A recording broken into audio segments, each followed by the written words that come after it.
전 진짜 장담해요. 매출이 안 나오는 사람들은 전부 이 세 가지 법칙을 전혀 지키지 않고 있어요. 돈맥을 뚫자.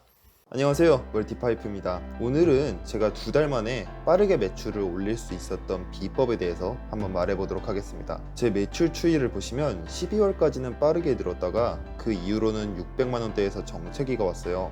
여러분도 이렇게 매출 정체기에 빠져본 적이 있으실 겁니다. 그 기분은 말로 안 해도 아실 거라고 생각을 해요.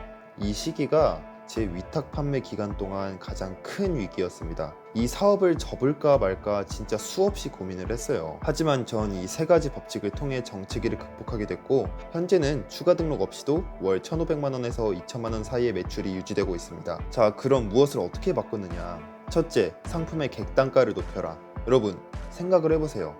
1,000원짜리 상품 하나를 가공하는 시간이랑 10,000원짜리 상품 하나를 가공하는 시간이 다른가요? 그렇지 않죠. 완전히 똑같습니다. 게다가 우리는 다른 사람의 상품을 가져다 파는 위탁 판매자예요. 택배비로 백마진을 일으킬 수 없다는 소리입니다. 그럼 한번 따져보자는 거예요. 한 달을 들여서 1,000원짜리 상품을 1,000개 등록한 것과 10,000원짜리 상품을 1,000개 등록한 것에 대해서요. 들어간 시간은 같지만 기대 이익은 10배가 차이가 나게 됩니다. 그럼 또 누가 이렇게 반박을 하시겠죠. 대신 1,000원짜리 상품은 그만큼 많이 팔리지 않나요? 맞아요. 충분히 논리적인 생각입니다. 근데 그럼 제가 반대로 한번 물어볼게요. 1,000원짜리 상품이 10,000원짜리 상품보다 10배 더 잘 팔리나요? 이게 아니다라는 거예요. 우리의 생각과는 다르게 절대로 1,000원짜리 상품이 10,000원짜리 상품보다 10배 잘 팔리지 않습니다. 솔직히 제 체감상으로는 거의 비슷한 것 같아요.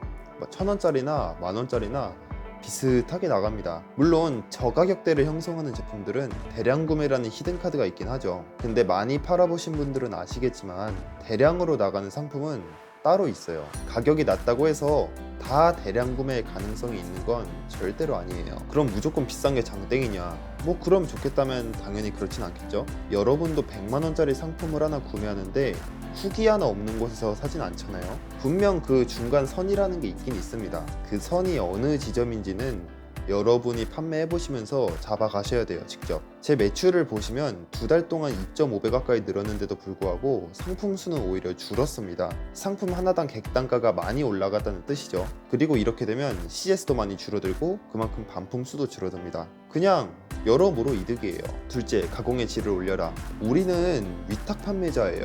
남들 다 파는 상품을 팝니다. 그럼 우리가 할 수 있는 건 뭘까요? 우리가 상품을 팔리게 만들 수 있는 이유, 우리가 줄 수 있는 유일한 부가가치 뭐겠어요? 당연히 상품명이죠. 진짜 이것밖에 없어요. 우리가 뭘 더 바꿀 수 있겠어요? 그럼 우리는 그 누구보다 이 상품명 가공에 힘을 써야 됩니다. 가공의 질을 압도적으로 올려야 되는 거죠. 그럼 내가 지은 상품명이 얼마나 옳았는지를 어떻게 알 수 있을까요? 방법은 하나예요. 팔린 상품을 보고 그 상품을 뭐라고 검색해서 들어왔는지를 확인하는 거예요. 그래서 사실 왕초보이신 분들은 우선 상품을 팔리게 만드는 게 먼저입니다. 아니 쌓인 데이터가 있어야 분석을 할 거 아니에요. 저도 첫 분석을 시작했던 때가 4월이었습니다. 제가 10월에 사업을 시작했었으니까 6개월 동안의 판매 데이터를 분석을 한 거였어요. 반년 동안 팔린 모든 상품, 그리고 그걸 뭐라고 검색해서 들어왔는지를 전부 봤습니다. 네이버 스마트 스토어에 들어가셔서 통계, 마케팅 분석, 검색 채널 들어가시면 다 나와요. 제가 장담하는데 처음으로 이 작업을 시작하잖아요. 무조건 충격을 받게 돼 있습니다. 아니 이걸 이렇게 검색해서 들어왔다고? 이걸 이렇게도 검색한다고? 그럼 여기서 감이 잡힐 거예요. 아, 이런 식으로 지어야 잘 팔리겠구나. 사람들이 이런 방식으로 검색하는 걸 보니 상품명을 이렇게 구성하면 되겠구나. 이렇게 감을 잡아 나가시는 거예요. 여러분이 아무 생각 없이 가공만 하시면 매출은 늘어나겠다만 그 속도가 엄청나게 더딜 겁니다. 그러니 반드시 가공의 질을 올릴 수 있는 방법을 끊임없이 찾고 연구하셔야 됩니다. 셋째, 수량. 제가 위에서 말씀드린 것처럼 저렇게 데이터 분석을 하려면 일단 팔린 데이터가 있어야 돼요. 아니 그렇잖아요. 이제 막 시작했는데 효율성부터 찾는 게 잘못된 거죠. 운동을 예로 들어볼게요. 제가 헬스장에서 처음 등록을 했어요. 그럼 기구를 사용하는 방법부터 아는 게 먼저지 어떤 운동을 해야 가슴 안쪽이 채워지고 광배 하부 라인을 발달시키고 이런 게 전혀 필요가 없다는 거예요. 이제 막 시작하시는 분들이 해야 될 건 딱 두 가지예요. 가공을 빨리 하는 방법을 습득하고 최대한 많이 가공하는 겁니다. 전 익숙해지고 나서는 하루에 100개씩 했어요. 거의 초반엔 주문 처리할 것도 거의 없으니까 시간도 뭐 많잖아요. 이때는 어떤 효율성을 올린다의 개념보다는 업무 체계를 익히고 가공에 익숙해지는 단계인 거죠. 그러니 첫 상품 3,000개까지는 좀 힘들더라도 소위 닥치고 등록을 한번 해보세요.